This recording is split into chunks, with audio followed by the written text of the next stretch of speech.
మన వంటగదిలో తరచుగా కనిపించేటువంటి పల్లీల వలన ఎన్నో ఆరోగ్య ప్రయోజనాలు ఉన్నాయి. వీటిని పేదవారి యొక్క బాదం అని కూడా అంటారు. అందుకనే ప్రతిరోజు గుప్పెడు పల్లీలు తినండి, మీ ఆరోగ్యాన్ని పదిలంగా ఉంచుకోండి అంటుంటారు. దీనిలో ఉన్నటువంటి పోషకాలు మరియు ఆరోగ్య ప్రయోజనాలు ఏమిటో చూద్దాము.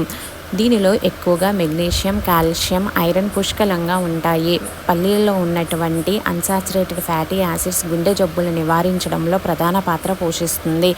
అదేవిధంగా వేరుశనగ పప్పులో ఉన్నటువంటి అమైనో యాసిడ్స్ మెదడు యొక్క పనితీరును మెరుగుపరచడంలో సహాయపడుతుంది.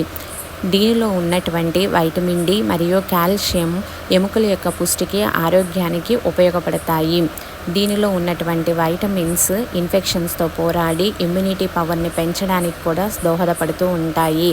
అదేవిధంగా మెదడు పనితీరు సక్రమంగా జరగడం వలన డిప్రెషన్స్ వంటివి రాకుండా కాపాడుతుంది. జ్ఞాపక శక్తిని కూడా మెరుగుపరుస్తుంది.